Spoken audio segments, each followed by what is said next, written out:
Hello and welcome to today's lesson on hydraulics.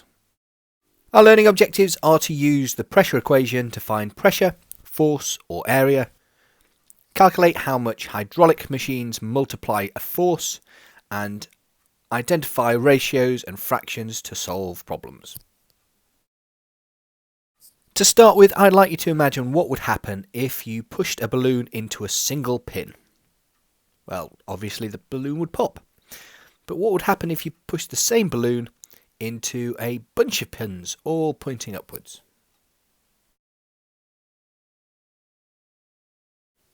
You probably already worked out that if the balloon was pressed onto lots of pins at the same time, then you could apply a much bigger force before it would burst, because the force is spread over a wider surface area, much the same as you would get if you had someone lying on a bed of nails.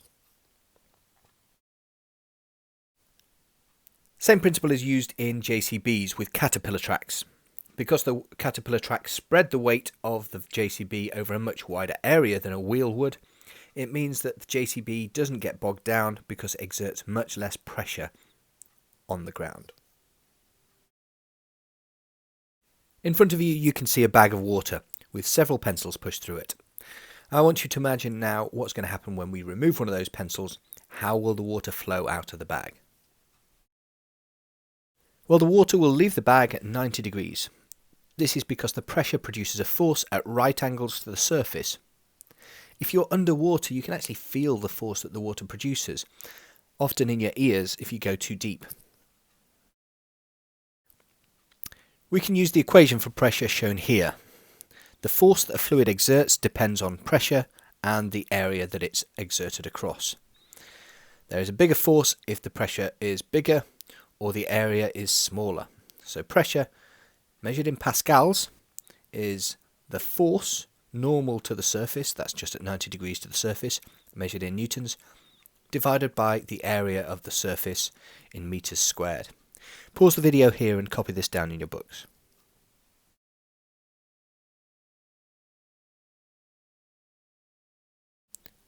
And here's an example of how we'd use that equation.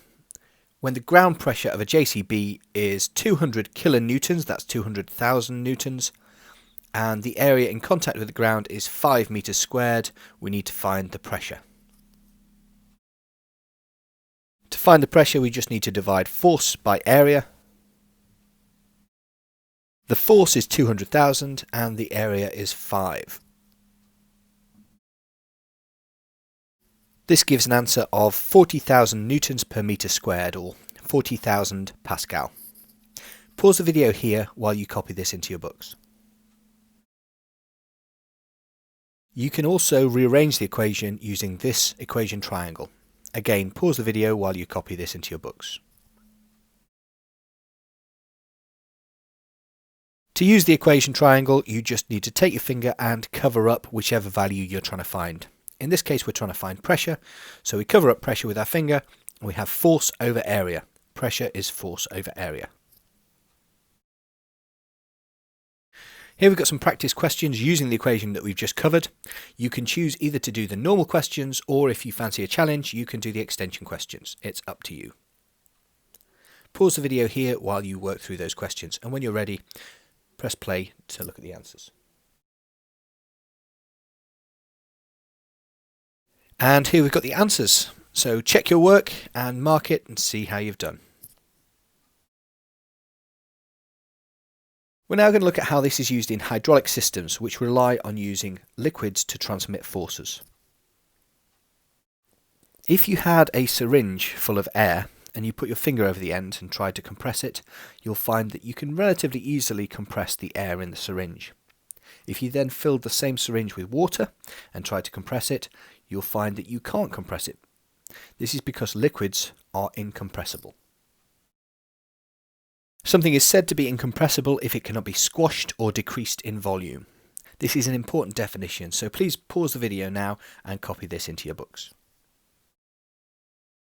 Here you can see some examples of all the different types of machines that use hydraulics, from aircraft to hydraulic cranes. A simple hydraulic system can be made from two pistons. When you push on one piston, the pressure is transmitted through the hydraulic system to move the other piston. In this example, we have to find the force on piston B when the force on piston A is 30 newtons. Our first step is to find the pressure at A. Pressure is obviously force over area, so 30 newtons divided by 0.2 meters squared. This gives us an overall pressure of 150 newtons per meter squared.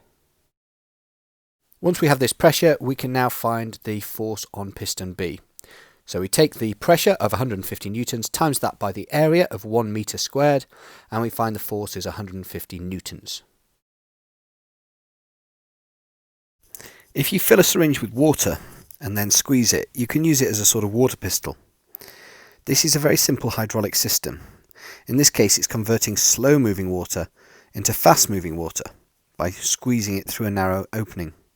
This is what's called a speed multiplier. Now we're going to move on to some practice questions.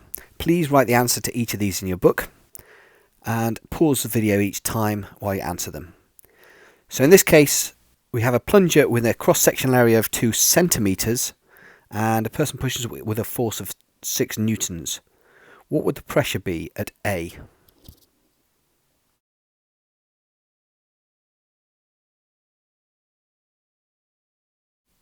And so the pressure would be force divided by area, so 6 newtons divided by 2 centimeters squared, giving an answer of 3 newtons per centimeter squared. Is the pressure at B higher, lower, or the same as the pressure at A? Pause the video while you answer the question. The pressure throughout the fluid would have to be the same. Hydraulic systems rely on the fact that water is incompressible. Write a definition for incompressible. Incompressible means it cannot be squashed or decreased in volume.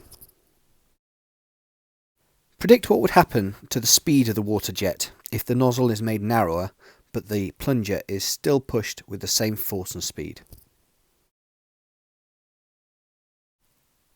The speed of the water jet would increase. Well, that brings us to the end of today's lesson. I hope you found it useful, and thank you very much.